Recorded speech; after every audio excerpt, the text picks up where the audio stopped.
All right. We have been admonished to make hay while the sun shines, which underscores the importance of timely action in addressing issues. Borno State, northeast Nigeria, has begun adoption of measures to cushion the biting economic effects of fuel subsidy removal on its citizens. The governor, Professor Babagana Zulum, released 80 buses and pickup vans for free transportation of farmers from their communities to the farm. Out of the 80 vehicles, 50 luxury buses are under the management of the state-owned Borno Express Corporation, while the state is hiring 30 pickup vans. Governor Zulum urged the farmers to cooperate with soldiers, police, and other security agencies deployed on roads to protect the citizens. I think beyond the federal government, state governments are also taking measures. Like in Kwara State, they've just declared 3 working days instead of the normal 5 working days, so that it will reduce the number of time that they have to board transportation and everything. So every state will take similar measure while waiting for the federal government to address the big palliative. Jide? Yes, you know, Governor Zulum is someone who doesn't want to see the poor people suffer. No governor has personally distributed palliatives even close to what Zulum has done.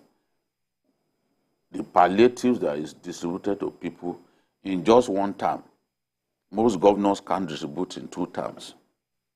And that's why he's so well respected among his colleagues, and he's the first-time governor to receive the Zik Award because of his solid performance in Borno State. Now, what he has done is to provide 50 luxury buses and pickup vans. Those pickup vans will be conveying farmers to their farms.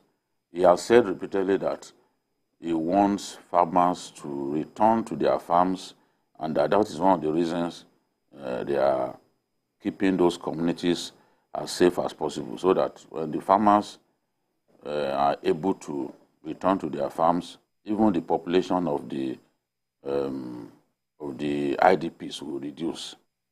He's trying his best to get IDPs to return home, but they can't return home until all those ancestral lands of theirs are cleaned of these undesirable elements killing people. So now, this will have a positive effect on even the GDP of the state. When farmers can produce a lot more, it will ensure that the issue of food security is addressed. If farmers can produce a lot, then you know that it will drive up prices. And Borno State is one of the most fertile states in Nigeria, easily one of the most fertile. There is virtually any major crop in Nigeria that you can grow there. In fact, the orange coming from Damboa in Borno State is the sweetest that I've ever tasted in the Damboa area. So you wonder how come the orange is this sweet? You know, so he knows that his people are hardworking. They don't want to depend on handouts in those IDP camps. They want to go and to work on their own. They don't want to rely on anyone. So all the government is doing is to encourage them, make the situation more conducive for them to be able to farm. He was telling me earlier this year when I went to Borno State that farmers' yield for the year 2022 was tremendous compared to previous years. And he traced that to the fact that more people can go to their farms because security is better. More of those hitherto-occupied communities are now have been cleansed of Boko Haram, and the people can return and farm. You can see the determination of those people. And even Boko Haram is going into those farms to slaughter some of them because they don't want people to return to their farms. they want the climate of fear to continue. Yes, yes. But the people are determined, and the governor, they have a governor who is determined to resettle them. So all that needs to be done now is for us to improve the security of farmers in those farms, because you can see that he has actually targeted farmers by setting aside those 30 pickup vans. Pickup vans. For other people commuting within the state capital, they can use those buses like school children and the rest of them. So now they have to keep those farms secure, because what is the point in transporting people to farms where they get killed by Boko Haram? You know, and Boko Haram will not even use, they don't use guns to kill those farmers. They slaughter them, because guns, the sound of gunshots usually attracts soldiers, and they don't want that. So we have to commend the governor for setting the pace once again. Yes. You know, for setting the pace once again in terms of alleviating the sufferings of our people. Mayor, there is no doubt that this subsidy removal is biting hard on our people. And expected. Everybody, all local government, state and federal level, they must come up with measures to cushion the effects. Either this compressed natural gas that they are talking about, they have to make it available to our people who want to use it, so that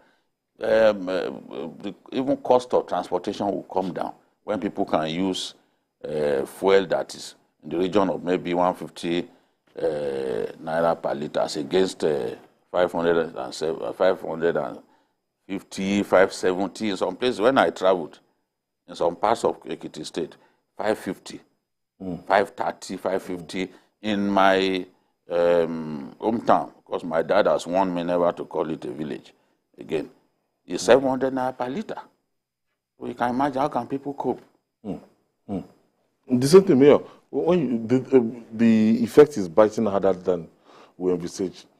Yes, Governor Zulum is one of my favorite governors, and I want to commend him again for this initiative. It is important that governors must know that while we're waiting for the federal government palliatives that the committee headed by the vice president is working on, it's important that governors should come up with their own palliatives that will help their people. And what Zulum has done is the way to go.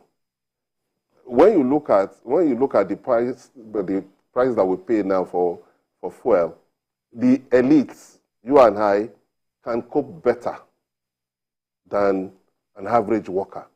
So when you provide buses to be able to take care of school children, government workers and all that, those are the people that that should be the first step. Those are the people that needed to be taken care of when it comes to palliatives before you move to the generality of people. And then the one for the farmers is very nice, because part of that problem is food security in Nigeria. And when you put a system in place to take farmers to the farm, it makes it easier for them to be able to do things. So like Dele said, what we now need to complement that is the security to make sure that when you get these farmers to these farms, they are in a position to farm, and know that there will be security situation where they won't be able to do anything. That will negate what you want to achieve in the first place. So I want to commend him, but then I want to recommend that to other governors to quickly come up with palliatives in the short run that can solve this problem of removal of fuel subsidy. But yes, it's expensive, it's biting. Everybody has to acknowledge that. But like I used to tell people, that is a major step for us to do. Everybody that knows anything about economics have commended it, have said that is the way to go. For us, subsidizing people as far as Sudan, I saw the African boss saying that up to Sudan, that the state truck Nigerian fuel up to Sudan. So it's a step to go. It's going to be difficult at the initial stage, but I believe that eventually we will get over it. Angela, in terms of this, the poverty level, and to ameliorate it for the federal government, I don't think it should be targeted at the workers alone for the federal level. No. Because the number of people that actually... Some of what they plan to do will not benefit workers alone. For example, the desire to bring in vehicles that will run on some electric vehicles, for example, or simply, I think Lagos has even blazed the trail. That is far less expensive than vehicles that run on petrol. And of course, too, the compressed natural gas. I know that Alhaji Babagana ABG, who pioneered even satellite dish business in our country, he has a lot of vehicles that he's selling that run on this compressed natural gas. So, in my view, and I'm happy that even the NNPC CEO has been talking about it, we need to expedite action on this. I was told that the immediate past minister of Petrol tried to get us to focus on this, but the cabal intent on constantly bringing in imported fuel did not want us to go along that route. And the cheap fuel, by way of compressed natural gas, will help our people. It will make transportation less costly for people, yes, and less difficult for even transport owners to run, to make the business less difficult for them to run. Because before you buy spares, spares are very expensive because they are imported, you know, and you know the value of our currency has been going down. So even the cost of spares will go up, allied with the cost of petrol. So we've got to do something.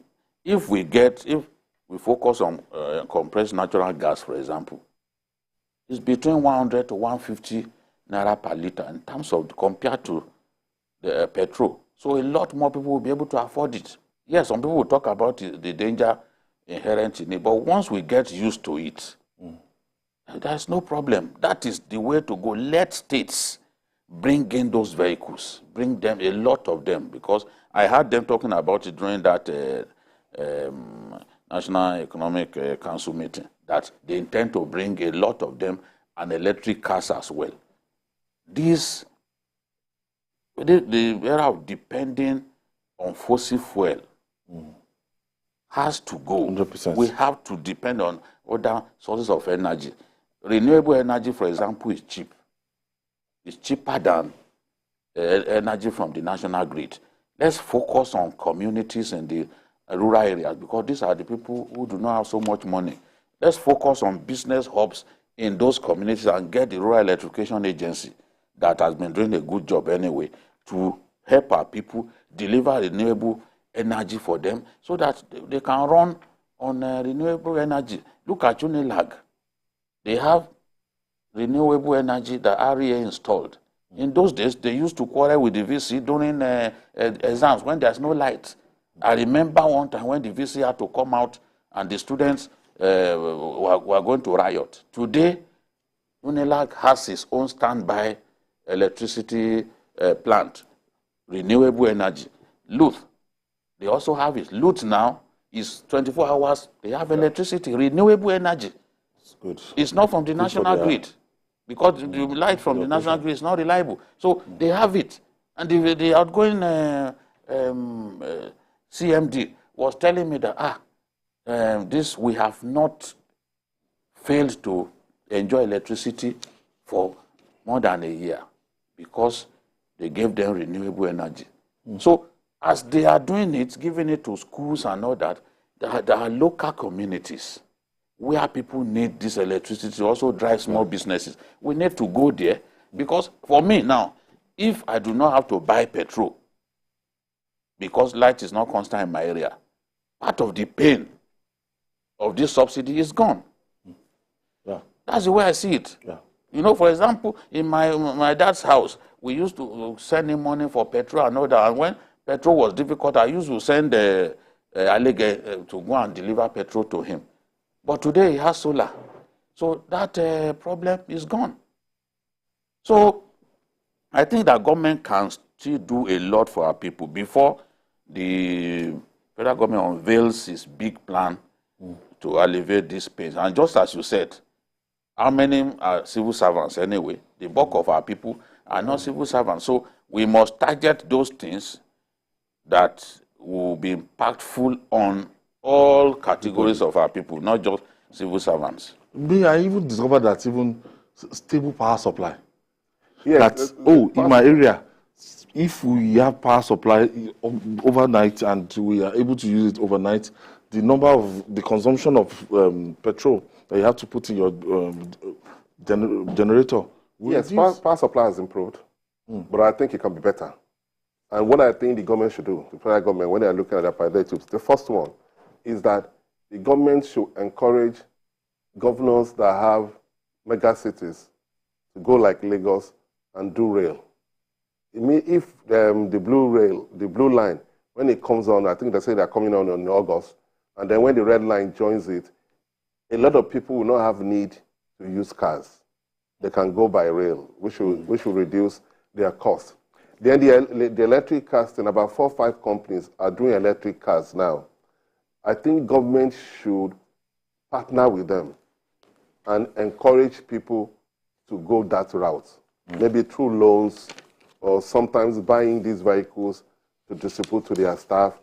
But when we encourage electric cars, it will reduce the pressure that we have presently when it comes to fuel.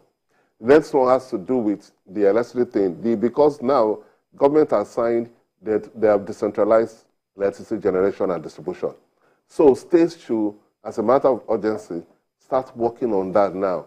So the more each state can provide to their communities, the less pressure on the national grid, and the less money we'll spend on fuel.